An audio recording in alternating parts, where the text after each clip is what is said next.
Eu falei no início, nós estamos a celebrar missões. No mês passado nós falámos de Moçambique, mas nós, vamos dizer, é o nosso campo missionário fora de Luxemburgo. Mas se nós pensarmos bem, tendo em conta que todos nós, ou quase a maioria de nós aqui, não somos de facto luxemburgueses, ou somos, se há alguns luxemburgueses, mas têm origem noutras nacionalidades, nós podemos dizer que o facto de estarmos aqui plantados como igreja, o Luxemburgo também é o nosso campo missionário. Na realidade, é o nosso campo missionário principal, porque é onde nós estamos, onde nós nos congregamos, onde nós somos família. Eu queria pedir à produção, se é possível já passar então os slides que eu preparei, para dar alguma informação sobre o Luxemburgo, que eu creio que boa parte de vocês já sabem também, mas por vezes é útil também até para quem está online ter esta informação. Posso ter os slides? Então, o Luxemburgo, como toda a gente sabe, é um país plantado no coração da Europa. É um país pequenino e eu agradecia que o slide lá está. Celebramos Luxemburgo, mas podemos passar já ao próximo slide, se faz favor. Então, cá está. A informação que eu recolhi de algumas fontes diz-nos que a população do Luxemburgo é cerca de 550 mil. Nós sabemos que no dia a dia, sim, que eu estive a ver ontem, não abanei a cabeça, é cerca de. Portanto, não me contradigam que eu fui buscar boas fontes, está bom? Pronto. E então, mas para dizer o quê? Que também há muitos fronteiriços. Nós sabemos isso, que depois o Luxemburgo enche durante o dia com todos os fronteiriços, e nós nas nossas orações hoje não nos vamos esquecer dos fronteiriços, tá? Os imigrantes, as estatísticas apontam que imigrantes, ou seja, a população que não é luxemburguesa, é cerca de 45%, ou seja, é de facto um país que vive muito do facto de haver pessoas que não são de nacionalidade ou não são de cá, aqui, e os portugueses representam cerca de 30%. Obviamente que esta informação é informação oficial, mas nós sabemos que, vamos dizer, dentro da língua portuguesa é bem mais. E os lusodescendentes e por aí fora. Estamos a falar aqui portugueses de passaporte ou bilhete de identidade. Há muitos portugueses com dupla nacionalidade e há muitos lusodescendentes que não estão dentro destas estatísticas. E depois temos também, sabem aqueles irmãos brasileiros? Sabem? Também são aos montes, mas normalmente só farão parte das estatísticas se adquiriram nacionalidade portuguesa. Mas há muitos, e de outros, dos palopes também, de outros países de expressão portuguesa. Isto quer dizer o quê? Que a nível de campo missionário no Luxemburgo, realmente, nós temos ainda algum trabalho. Dá para trabalhar só dentro da expressão portuguesa, temos bastante pessoas que nós podemos alcançar. A próxima informação que eu quero passar tem a ver com a religião ou as crenças das pessoas. É informação importante por causa dos motivos da oração de hoje. Nós temos uma sociedade luxemburguesa que é maioritariamente católica, representa 64%.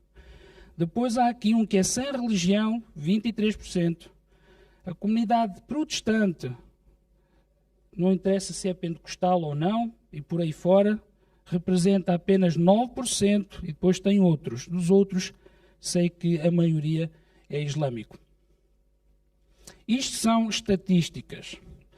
Deixem-me só ressalvar aqui uma coisa em relação a estas estatísticas, e da mesma forma como falámos dos portugueses lá antes, são estatísticas com base na informação que se recolhe. Agora reparem numa coisa, nós sabemos que, por exemplo, na comunidade católica, parte das pessoas, eu diria que para a metade, pelo menos, das pessoas que se dizem católicas, também dizem, eu sou católico, mas não praticante. Então este número iria cair bastante. Às vezes são católicos por uma questão de tradição, não quer dizer que vivam o estilo de vida dentro desses princípios. E isso quer dizer que poderia aumentar ainda mais os sem religião, porque se não seguem de forma orientada por aí fora. Eu fico com receio também que algumas comunidades protestantes também já vão um bocadinho pelo mesmo caminho. Dizem que têm uma certa fé, mas na prática, na sua vida, no seu dia-a-dia, não quer dizer necessariamente que sigam isso. E então isto leva-nos um pouco também aqui aos motivos da oração de hoje. Se pudermos ir ao slide dos motivos da oração. Então eu tenho aqui 4. O primeiro fala-nos de pensamento de Estado laico e crescente ateísmo. Ou seja, um país que já se falou que era... Quando eu vim para o Luxemburgo, quase há 20 anos atrás, os luxemburgueses gostavam muito de dizer nós somos católicos. Aliás, não interfiram com isso, porque nós somos católicos. Mas nós vimos que em 20 anos, quase 20 anos, a nova geração já não diz isso. Já foge mais para a questão do não ter religião, não ter qualquer tipo de crença. E isso fala-nos também por um pensamento de Estado laico. O que é um pensamento de Estado laico? Só para explicar para alguns entenderem. É quando o governo assume que não há uma religião predominante do país. E isso o que é que significa na prática? Quando se toma decisões políticas, quando se toma decisões para o povo, desconsidera-se ou não se toma em conta, lá está, se a questão da religião é relevante ou não. Então houve um cortar na história em relação a isso. Isso afeta a sociedade e daí também o crescente ateísmo. Se não é nada defendido a nível de crença, as pessoas deixam de ter crença. A outra questão aqui é sobre as políticas e cultura que se opõem aos princípios divinos. Isto eu escolhi as palavras de forma específica. Não é decisões apenas que não vão ao encontro, é decisões que se opõem a. Eu lembro-me só num país, houve uma situação que aconteceu que como se queriam impor a alguém usar a braçadeira. E a pessoa teve de alegar motivos religiosos para explicar porque é que não tinha de ter a obrigação de usar. E ainda bem que souberam respeitar a pessoa. Mas chegar a esse ponto, opor-se ao ponto de forçar as pessoas que têm a sua crença de ter de pactuar com coisas que o governo diz que tem de ser ou que a cultura impõe. Vocês já estão a ver os riscos e os perigos que isto são.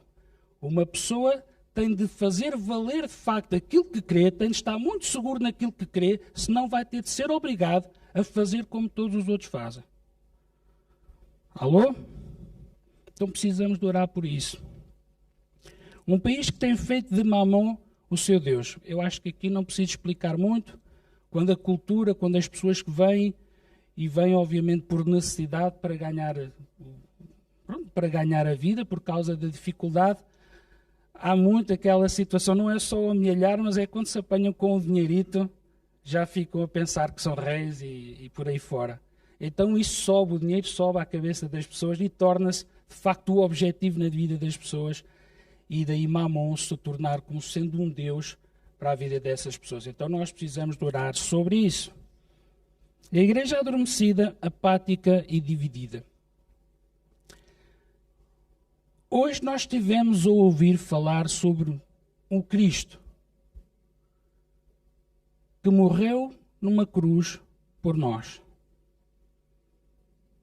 Um Deus que mesmo depois de olhar para a humanidade, a caminhar para a perdição, a fazer tudo contrário àquilo que Deus instruiu o homem a fazer, ele mesmo assim amou. E mesmo assim apresentou um sacrifício que foi Jesus, que sofreu naquela cruz. Fez algo impensável. Deus fez algo impensável, enviar o seu próprio filho. E nós às vezes ouvimos isto, falamos isto, e alguns parece que estamos a falar de um conto de fadas. Mas isto é um assunto muito sério. Já é um dado tão adquirido, que esquecemos que Jesus pagou um preço por nós. E a igreja às vezes parece que anda a dormir, quando Jesus pagou um grande preço por nós. Andamos às vezes, parece, desleixados, quando Deus fez um investimento tão grande nas nossas vidas. Como é que nós respondemos ao amor de Deus? Com gratidão? Viver um estilo de vida ao seu jeito é um estilo de vida de gratidão por aquilo que Ele fez por nós? Ficou alerta. Sabem? Ficou alerta. Eu sei que eu tenho vindo a falar sobre isto. Eu sei que há pessoas que precisam crescer espiritualmente. Mas cada um dentro de si pode analisar se certos comportamentos ou certa postura não fala mesmo é de ter uma certa apatia, um certo desleixo no que diz respeito aos princípios de Deus, depois de tudo aquilo que Deus fez por nós. Eu estava-me a lembrar, na sexta-feira, eu vinha a caminho de casa, tinha acabado de chegar de viagem, estive fora de viagem, e vinha extremamente cansado. Cheguei a casa, tomei banho e estava na reunião de oração. Falámos ontem com o irmão Carlos, quer dizer, já tinha convidado antes para pregar, mas ficámos a saber que a Gelma não estava bem, estava doente. E nós perguntámos, mas será que está ok para pregar este domingo? E ele disse, não, eu vou pregar este domingo. Eu vou estar neste domingo. E ele não só esteve, como trouxe os filhos todos com ele.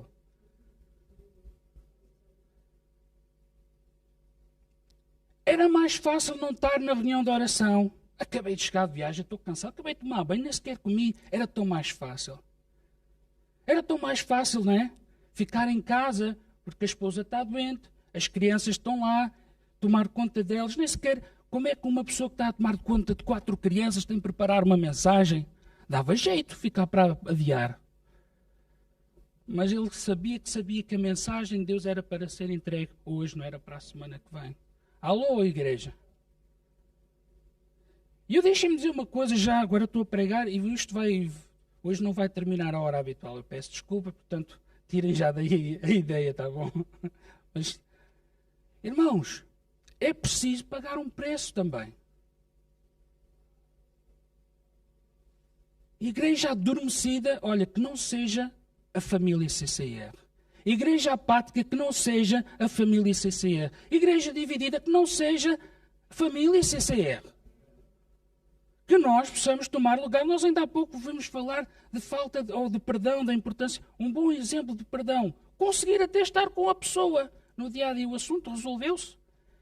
E a pessoa nem sequer precisava de estar a dar conversa, cavaco, como se costuma dizer. Mas Deus leva-nos a esse patamar de amor, perdoar, e agora até parece que até já dá para conversar e qualquer dia ele está a ser evangelizado também. Amém? Deus tem um grande plano para nós. Deus tem um grande plano para nós individualmente e para nós como igreja. A igreja não pode andar a dormir. A igreja não pode, hoje não apetece, amanhã não apetece. Nós temos um compromisso com Deus. Nós temos um compromisso uns com os outros como igreja. Sabem, é como o sacrifício de louvor. Às vezes nós estamos na igreja, precisamos de um sacrifício de louvor. Às vezes, para virmos, precisamos de um sacrifício de realmente... O diabo vai levantar, o inimigo vai levantar circunstâncias, mas nós dizemos, eu tenho uma coisa a ensinar ao inimigo. Se eu vou à igreja na mesma, eu estou a ensinar que ele pode levantar circunstâncias, mas eu não deixo de ir. No dia em que eu deixo de ir, porque ele levantou circunstâncias, eu também o estou a ensinar. Que ele vai levantar mais outra circunstância para me impedir de estar. E isso fala de alguém que anda apático. Anda a dormir. O diabo não anda a dormir. Ele vai fazer tudo o que ele puder fazer para nos manter distraídos. Alô, vamos acordar, igreja. Amém? E agora com este espírito de tanta unção e tanto carinho com que eu falei com os irmãos, eu queria convidar o nosso irmão Helder, talvez um dos mais luxemburgueses, tugas que estão aqui no nosso meio, para nos dirigir em oração nestes assuntos, ou como ele sentia no seu coração. E logo a seguir, nós temos uma surpresa pelas nossas crianças. Bom dia, irmãos. Obrigado, pastor. Um pouco complicado às vezes, não é?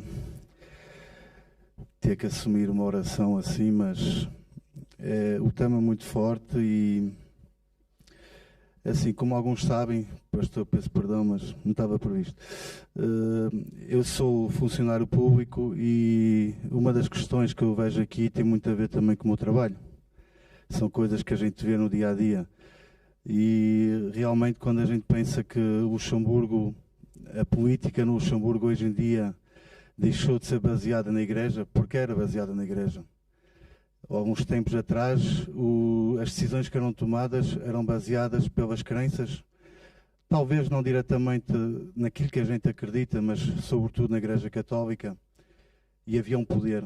E há uns tempos atrás, o governo decidiu completamente tirar o poder à Igreja. Houve a lei da eutanásia, foi reprimida pelo Grande-Duque na altura, e o governo simplesmente tirou os poderes de ele decidir se podia ou não, se aceitava ou não, e a lei surgiu. Sabemos que há leis, o casamento homossexual, a adoção das crianças por parte de pessoas do mesmo género, e assim, manifestações são feitas hoje em dia, que eu tenho visto, assim, a gente às vezes brinca, mas é muito sério, porque hoje em dia parece que já é obrigatório certas coisas, e eles podem fazer o que querem. Se a gente quiser sair para a rua evangelizar, a gente não pode. Se a gente quiser ir para a rua dizer quem é Cristo, vamos ser reprimidos. Vamos pagar um preço. E assim, eu estou a falar isto que aqui que eu sinto, não estava previsto. E lembrei-me agora, estava ali atrás, lembrei-me de uma passagem muito interessante, que é a passagem de Zaqueu. Zaqueu era um homem que só pensava no dinheiro, só pensava em cobrar, era um pecador, mas Jesus foi atrás dele. E assim, nós às vezes olhamos para as pessoas e nós deixamos de agir. Se nós formos atrás das pessoas, muitas vezes vamos conseguir trazê-las para nós. Assim como Jesus fez. Foi Jesus que chamou Zaqueu. Jesus disse, vem cá. Jesus ficou em casa de Zaqueu. E Zaqueu se arrependeu e devolveu 2 vezes mais aquilo que ele tinha roubado. E aceitou a Cristo. Então, assim, aquilo que eu sinto nesse aspecto da igreja, quando se fala que a igreja está apagada, que a igreja está dividida, é nós, às vezes, também olhamos para as pessoas e irmos atrás delas. E não dizer assim, porque ele fez isto, fez aquilo, não, vou deixar de lado. Foi a decisão dele, não. A nossa decisão é fazer aquilo que Jesus pediu.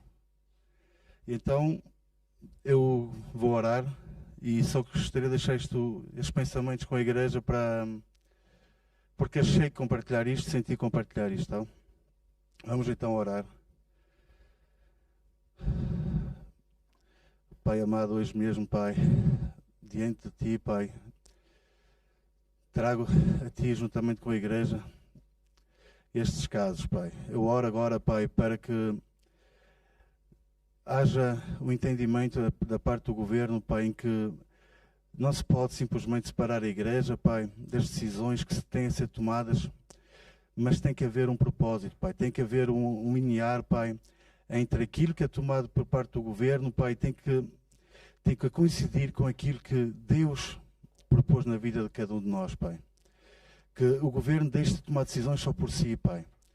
Porque nada neste mundo faz sentido sem ter a Tua vontade pela frente, Pai, sem Tu estás acima de tudo, Pai. Eu oro, Pai, para que as pessoas que simplesmente dizem que não creem, Pai, que Tu existes, Pai, que as pessoas possam entender que este mundo não foi criado ao acaso, Pai. Que as coisas não vêm ao acaso, Pai. Que as pessoas, de uma vez por todas, entendam que no fundo, elas têm fé. Em alguma coisa elas têm, mas que elas saibam que Tu és o único, que Tu és aquele que pode. Muitos têm visto colegas de trabalho, muitos têm visto pessoas atingirem fins em coisas que eles jamais acreditaram. Em coisas que eles jamais pensaram que podia ser possível, Pai. Porquê? Porque essas pessoas estão firmes em Ti, Pai.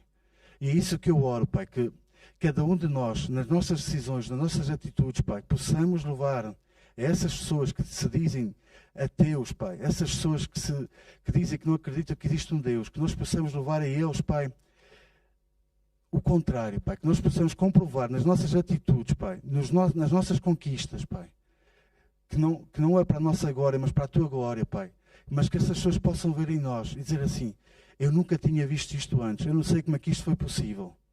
E que nesse momento a gente possa explicar e dizer assim, não, é possível porque existe um Deus. E essas pessoas vão querer vir atrás de nós, essas pessoas vão ter famintas de Ti, Pai. Eu oro, Pai, neste momento, Pai, também para que as leis que têm sido criadas, Pai, que não são de acordo com a Tua palavra, que não são de acordo com a Tua vontade, Pai, que essas leis possam simplesmente existir, Pai. Que as pessoas possam entender que não faz sentido, que aquilo que Tu criaste, que aquilo que é para um homem e para uma mulher, Pai, que tem que ser cumprido, e não aquilo que certos homens acham que devem fazer, Pai. Eu oro, Pai, para que haja uma liberdade de expressão, Pai, neste país, Pai. Que nós possamos ir pela rua fora e simplesmente levar o Evangelho, Pai, àqueles que necessitam. Eu oro, Pai, para que as pessoas que confiam em Ti, Pai, não tenham barreiras no dia a dia. Que as pessoas tenham direito, Pai, a escolher se fazem isto ou se fazem aquilo. Que não sejam obrigadas a fazer algo porque alguém decidiu. Se não for algo de acordo com a Tua vontade, Pai. Assim como o pastor falou daquela abraçadeira, Pai, que as pessoas não possam obrigar ninguém a fazer nada, Pai. Porque isso acontece com outras denominações, Pai, isso acontece com outras pessoas que seguem requisitos que não têm nada a ver contigo, Pai. Sim, Pai, eu oro, Pai, neste momento também, Pai, para que neste país, Pai, as pessoas possam deixar de olhar só para o dinheiro, Pai. Que as pessoas entendam uma vez por todas que aquilo que têm na mão, hoje pode ser muito, amanhã não é nada, Pai. Que as pessoas entendam que o dinheiro ajuda, o dinheiro é importante, mas não está acima de Ti, Pai. Que as pessoas entendam que Tu és o dono do ouro, da prata, e que de um dia para o outro a gente pode ter muito, mas pode ficar sem nada. Se o nosso coração estiver colocado no lugar errado, Pai. Eu oro, Pai, para que deixe de ser tão relevante o bem essencial aqui neste país, Pai.